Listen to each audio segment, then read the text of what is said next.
Did you know, according to the U.S. Department of Education budget history and the U.S. Department of Education website, the United States spends on average $700 billion a year on the Department of Education, and yet we rank middle of the pack when it comes to student success in the classroom.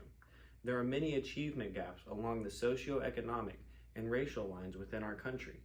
Today, I want to discuss the Department of Education and whether it is fulfilling the goal that it has been given.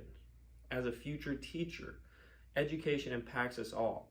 There are many students within the classroom that are becoming the future of America and will lead and guide us.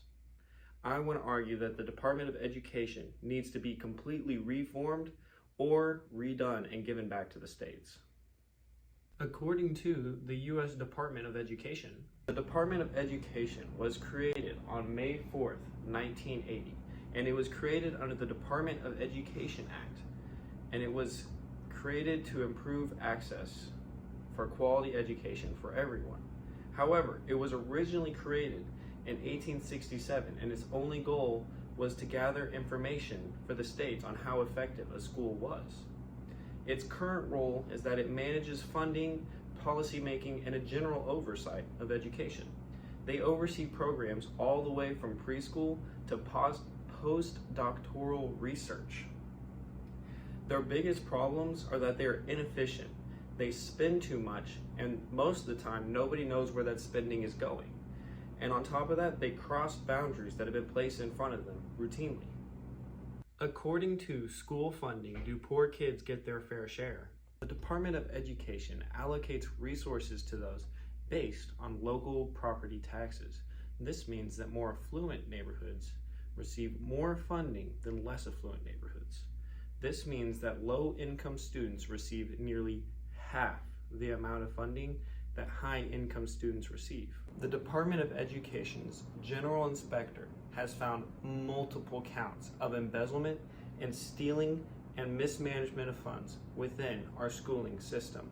On the Department of Education's General Inspector's website, we can see multiple counts of people pleading guilty for stealing and embezzling funds from the federal government.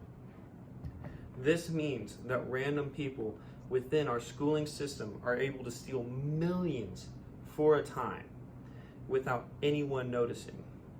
This lack of sight on their part is unacceptable and should not be allowed or tolerated.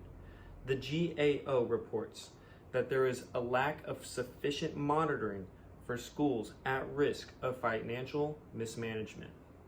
I propose that the Department of Education needs to be decentralized and given back to the states so that they can have autonomy in how they create a public school education policy. This means that different parts of the United States, such as Texas and California, can create a public schooling education that aligns with their ideals. Families can then move from one side of the country to the other to find an education that reflects with their ideals so that their children or students can receive the best possible education that they can get. This will also help the average taxpayer feel like their money isn't being wasted and will help with the overall negative connotation of being taxed for the public schooling program. The states can then increase funding for low-income areas, and this can help with the disparities that we see along the socioeconomic levels. Overall, this will help lower-income areas become on par with those with more affluent neighborhoods. To summarize what Racker says, an education department seeks billions to tackle persistent inequities. Just this past year, there was a bill that was placed in for the Department of Education to receive an extra $100 billion for spending on education.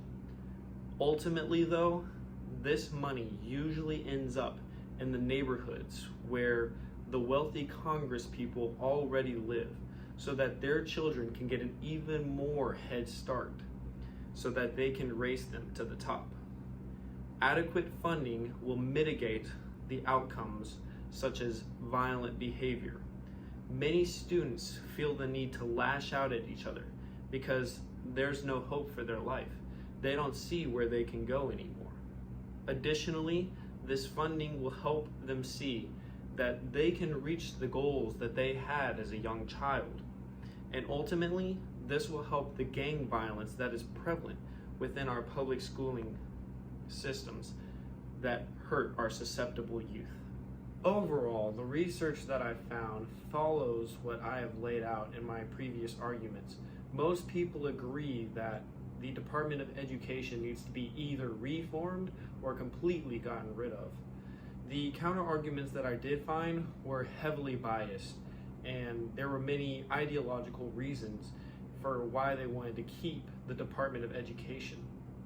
Overall, the Department of Education is very inefficient and needs to be either reformed or completely redone. In conclusion, the Department of Education is extremely inefficient in how they use their resources. They have a lack of accountability, and finally, they have a need for reform. This is a national issue because the current leaders of America are in the classroom as we speak. Let's demand reforms for every student so that no matter where they live, no matter their socioeconomic levels, they can receive a quality education. Let's hold the Department of Education to a higher standard.